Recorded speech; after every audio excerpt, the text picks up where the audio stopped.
আসসালামু আলাইকুম গাইস, আশা করি সবাই ভালো আছেন। এই ভিডিওটা বিশেষ করে আমাদের বাংলাদেশের ছেলে যারা আছে তাদের জন্য। প্লিজ আমার কথাগুলো একটু মনোযোগ দিয়ে শুনে যাবেন। এই ভাইটা আসছে, আমি মূলত এই পার্কে আসছিলাম ঘোরার জন্য, আর সেই দুইটা ভাই দেখা হয়েছে কিন্তু, ঠিক আছে? আমি আমার মুখ দিয়ে কিছু বলবো না, এই ভাইদের মুখ দিয়ে একটু শুনেন। তুমি কবে আসছো ভাই? আমি আসছি আজকে 1 মাস 12 দিন হয়েছে। এই 1 মাস 12 দিনের মধ্যে তোমার পরিস্থিতিটা কি একটু বলে বলো তো সবাই। 1 মাস 12 দিনের মধ্যে যে আমার আনছে আমার 3 দিন রাখি বাইর করে দিছে। বাইর করে দেওয়ার পর আমি আজকে 1 মাস আমি না খাই আছি। আমি টুকটাক মানে যা পাই তা খাইতেছি, চলতেছি ফিরতেছি, এই আর কি। 1 মাস কয়েকদিনের মধ্যে এখন একদিনও কাজ করো নাই? একদিনও কাজ নাই, আমার কোনো কাজ নাই, কিছু নাই। এখানে পরিস্থিতি অনেক খারাপ, অনেক খারাপ। যার মাধ্যমে আসছিলে ও কি এখনো আছে তোমার পাশে?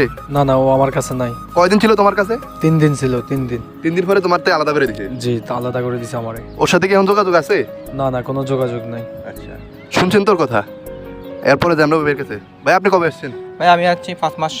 5 মাসের মধ্যে কাজ করছেন? না ভাই, একটা কাজ করিনি। খাওয়া দাওয়া ঠিক মতো খাইতে পারতেছেন? না ভাই, 3 বার, একবার খাইলে 3 বেলা, 2 বেলা খাইতে পারছি না। দেখছেন, কি বলবো আর, সত্যি আমি আপনাদেরকে নিষেধ করতেছি না দুবাইতে আসার জন্য, জাস্ট কথা এতটুকু বলতেছি, পরিচিত বাপ ভাই ছাড়া কারোর মাধ্যমে দুবাইতে আসার দরকার নাই। বর্তমানে বাপ ভাই থাকা অবস্থাও কাজ পেতে কষ্ট হয়ে যেতেছে। আমার কথাটা বিশেষ হইতেছে না হয়তো, আপনার যদি আত্মীয় স্বজন কেউ দুবাইতে থাকে তাহলে তারা একটা আবার জিজ্ঞেস করে দেখেন ভাই। নিষেধ করতেছি, অনুরোধ করে বলতেছি ভাই, প্লিজ দুবাই থেকেও আসার দরকার নেই বর্তমানে আর, কারণ দুবাইয়ের পরিস্থিতি বর্তমানে অনেক খারাপ। গাইস, সবাই একটু বেশি করে কপি লিঙ্ক করে দিবেন যাতে ভিডিওটা সবাই দেখতে পারে।